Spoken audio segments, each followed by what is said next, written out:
तो आपके सामने ये क्वेश्चन है, इस तरीके के भी क्वेश्चन आने की प्रोबेबिलिटी ज्यादा है। ठीक है, तो सबसे पहले ना क्वेश्चन को समझेंगे। आप सभी की प्रॉब्लम क्या होती है, क्वेश्चन आप नहीं समझ पाते हैं, छोड़ देते हैं। ठीक है, तो क्वेश्चन को यहां पर ध्यान से समझेंगे, आपके लिए एकदम इजी हो जाएगा, आसान हो जाएगा।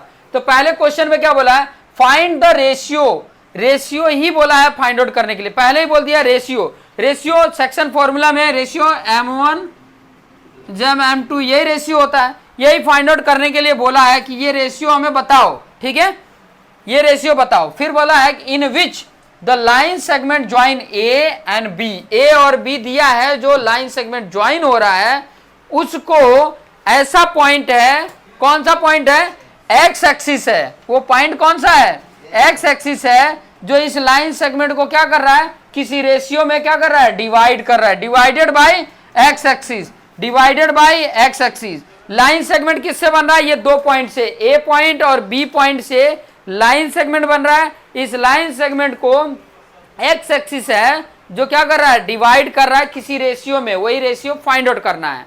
अब रेशियो अगर m1 और m2 रेशियो फाइंड आउट हो जाता है तो क्वेश्चन में आगे फिर से बोला है also find the coordinate of the point of division. तो डिवीजन करने वाला पॉइंट कौन सा है, एक्स एक्सिस है, तो इस एक्स एक्सिस के पॉइंट भी फाइंड आउट करने पड़ेंगे।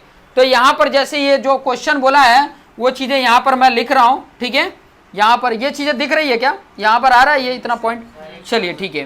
तो यहां पर सॉल्यूशन मैं लिख रहा हूं और सॉल्यूशन में जो गिवन है वो चीजें मैं लिख लेता हूं। गिवन में ए पॉइंट दिया हुआ है, कितना दिया है, 1 -5 दिया है, एंड बी पॉइंट दिया है -4 एंड 5 दिया है। ठीक है, ये आपके सामने पॉइंट दी हुई है, ए पॉइंट दिया है, बी पॉइंट, इसको मिलाने वाला एक्स एक्सिस है। तो एक्स एक्सिस जो भी होगा, ध्यान से समझिएगा, एक्स एक्सिस, इसका मतलब एक्स एक्सिस पे अगर कोई पॉइंट होगा, ध्यान से समझेंगे तो आपको अच्छे से समझ में आएगा। एक्स एक्सिस पे अगर कोई पॉइंट होगा, ठीक है, point on X axis divided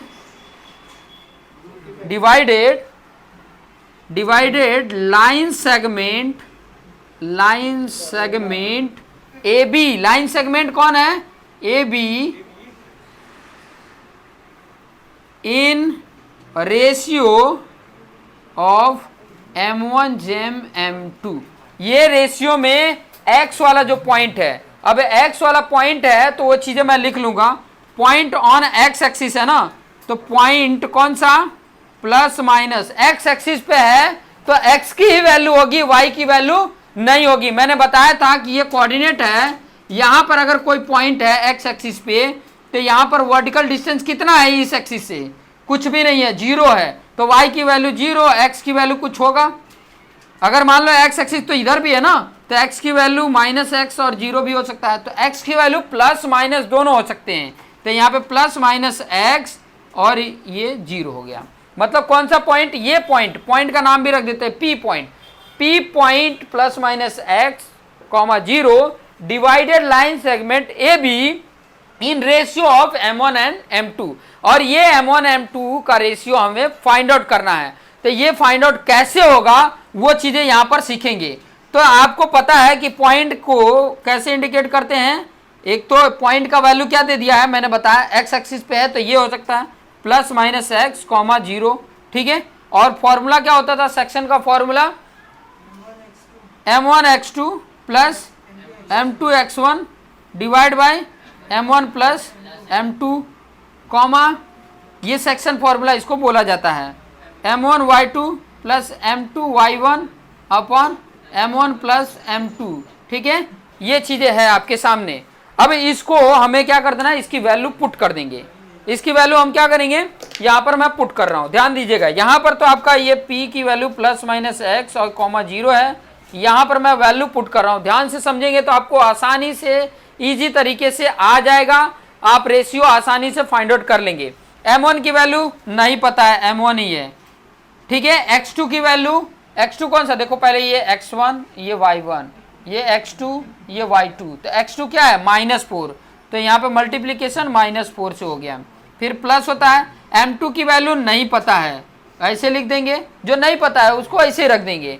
और फिर क्या है इसके साथ x1, x1 क्या है 1 है, तो इसके साथ 1 का multiplication divide by m1 plus m2 comma, ठीक है, नहीं पता है ना m1 m2 तो ऐसे लिख देना है। उसके बाद m1 y2, तो m1 तो नहीं पता है, y2 की वैल्यू 5 है तो यहाँ पे 5 से मल्टीप्लीकेशन प्लस m2 y1 क्या है -5 तो -5 और divide by m1 plus m2।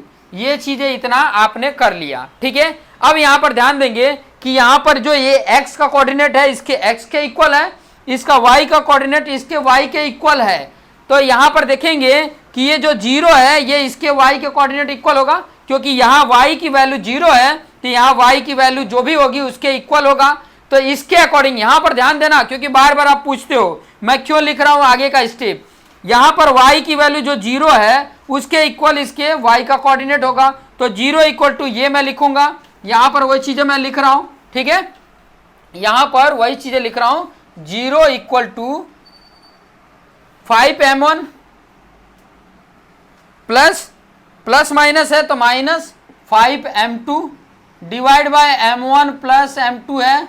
ये कैसे आया, यहाँ से ये y का कोऑर्डिनेट y के इक्वल किया है, ये चीजें समझ में आ रहा है। यहाँ पे देखोगे 5 इंटू m1 तो 5m1, यहाँ प्लस माइनस था तो माइनस लिखा और 5m2 हो गया, नीचे m1 प्लस m2 था। ये जो डिवाइड वाला पोर्शन है इस तरफ क्या होता है, इधर जाके मल्टीप्लीकेशन हो जाता है, तो ये सारी वैल्यू इधर आके मल्टीप्लीकेशन अगर होता है तो 0 के साथ कोई भी वैल्यू मल्टीप्लीकेशन करते हैं तो क्या हो जाता है 0 हो जाता है, तो ये पूरी वैल्यू इधर आके 0 हो गया। यहाँ पे क्या बचा 5m1 माइनस 5m2, ये चीजें इतना समझ में आया। अब मैं क्या कर रहा हूं ध्यान से समझिएगा, यहाँ जो यहाँ की वैल्यू जो है या इसकी वैल्यू मैंने क्या कर रहा हूं, ये माइनस है, इधर आके क्या हो जाएगा प्लस हो जाएगा, मतलब क्या हो रहा है 5m1 इक्वल टू 5m2 हो रहा है। ये चीजें दिख रही हैं आपको, 5m1 इक्वल टू, क्योंकि ये माइनस है इक्वल के इस साइड आ रहा है तो क्या हो जा रहा है प्लस हो रहा है, दोनों साइड प्लस प्लस, तो 5m1 इक्वल टू 5m2, ये समझ में आ गया। अब यहाँ पे क्या करो, m1 को यहीं पे रहने दो, यहाँ का m2 5 के साथ मल्टीप्लीकेशन है तो इधर आ जाएगा डिवाइड में, और ये 5 है, यहाँ का 5 मल्टीप्लीकेशन था तो इधर डिवाइड में आ गया, तो 5 1 जा 5 1 जा, तो m1 अपॉन m2 क्या आ गया 1 j, तो रेशियो क्या लिखेंगे m1 जेम m2 का रेशियो क्या आ गया 1 जेम 1 आ गया। इतना पॉइंट समझ में आ गया, 1 जेम 1 आ गया।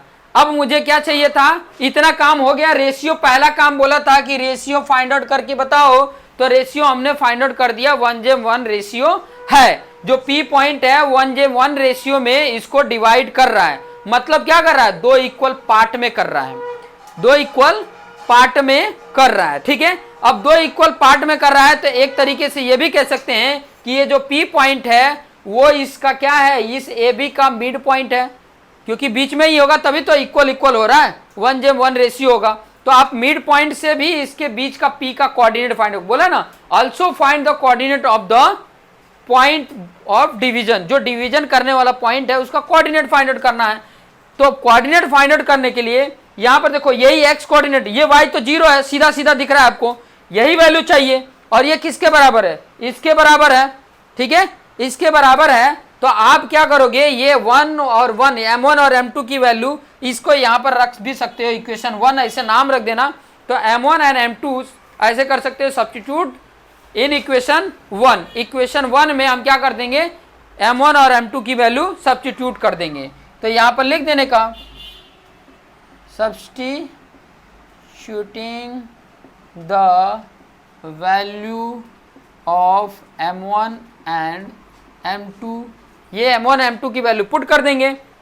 यहां पर देखेंगे, देखो यहां पर अगर पुट कर देते हैं, देखो ये p में आपको यहां पर अगर पुट करते हो तो 1 इंटू -4 होगा, 1 इंटू -4 और प्लस 1 इंटू 1, ठीक है, और डिवाइड बाई 1 प्लस 1, ये तो पूरा 0 है। आपको ऑलरेडी पता है कि यहाँ पे 1 कुछ भी रखोगे ये 0 आएगा, फिक्स है। देख लो यहाँ 1 रखें तो 1 इंटू 5, यहाँ पर 1 रखे तो 1 इंटू -5, -5 5 -5 0, तो ये पूरा वैल्यू 0 हो गया, तो इसीलिए मैंने डायरेक्ट वहाँ 0 रख दिया।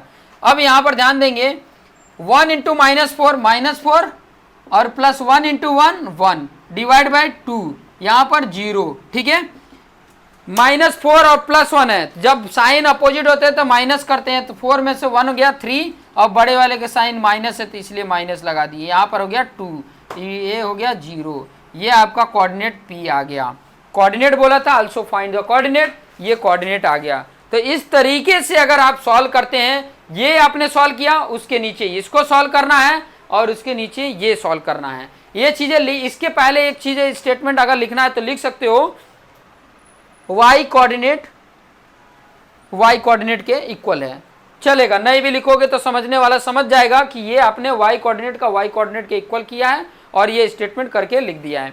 तो यहाँ पर आपका ये रेशियो आ जाता है, इसको ब्रैकेट में लिख देना, और ये आपने p कोऑर्डिनेट फाइंड आउट कर दिया है, इसको ब्रैकेट में लिख देना। ये दो चीजें फाइंड आउट करनी थी, इसको ब्रैकेट में रख के बॉक्स बना के रख के सजा के आपने इस तरीके से लिखोगे, फुल मार्क्स आपको गेन हो जाएंगे। एग्जामिनर जो है उसको भी चेक करना आसान लगेगा, जितना साफ सुथरा लिख के बताओगे उतना ही उसको अच्छा लगेगा, ठीक है। तो सजा के लिखने आपको आना चाहिए। तो थैंक यू।